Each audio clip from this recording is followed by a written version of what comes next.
Welcome back to the Faceoff. It's about time to wrap the show, and now I get to highlight the worst of the worst in this week's penalty box.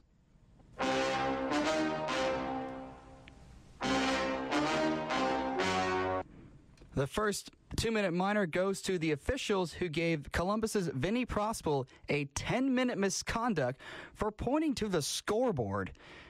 It's pointing to the scoreboard. I don't understand why that's considered worthy of a 10-minute penalty. Here's the penalty that the referees used to give Vinny Prospal the 10-minute misconduct. It states, it's Rule 75.4.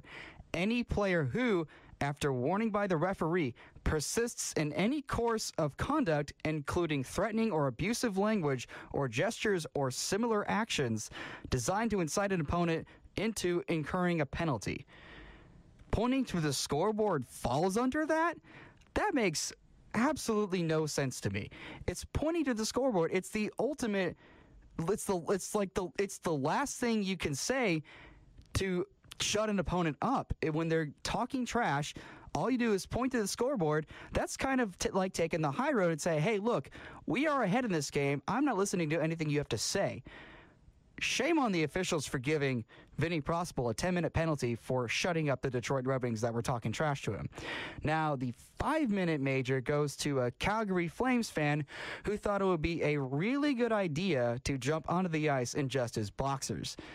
He actually did a lot better than a fan who did it 11 years ago. I'll get to that more. Get to more on that later. So this fan actually got to center ice before officials. This is also during the second intermission between the San Jose Sharks and the Calgary Flames. This fan got all the way out to center ice before officials escorted him off, and he was, of course, promptly arrested. 11 years ago, a fan also at a Flames game tried to do the same thing, except he was only wearing a pair of red socks and nothing else.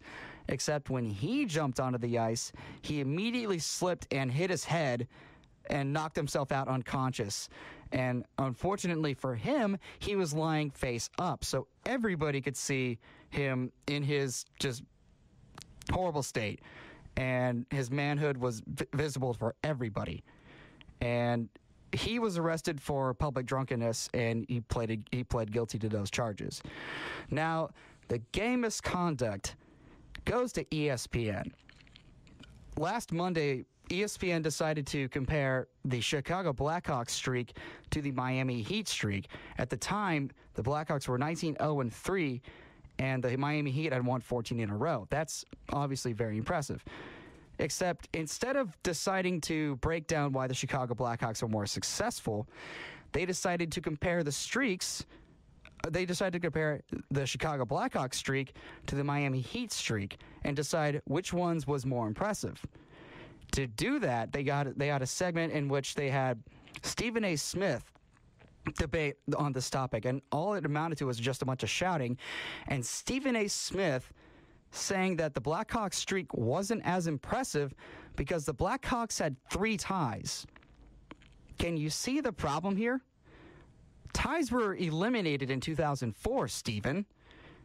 That's 9 years ago. Where were you, man? How can you not pay attention to an entire sport for 9 years? And you made yourself look even worse when you acknowledged that the Columbus Blue Jackets, you didn't even know that they existed. I'm sorry, they've been around since 2000.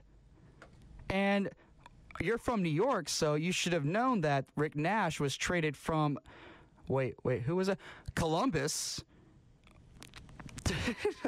I'm just beside myself at this. I don't know how ESPN let Stephen A. Smith, a guy who clearly knows nothing about the sport, debate about hockey.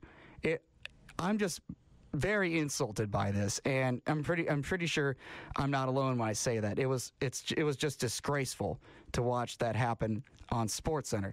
And the shameful thing is, a lot of people watch SportsCenter, and if Stephen A. Smith, this might not be fair to him, if Stephen A. Smith represents the average sports fan, it goes to show that not many people know a lot about hockey, and it's quite bad. And what also bugged me is that nobody stopped Stephen A. Smith. Nobody corrected him for making these brutal errors. Oh, I can't even.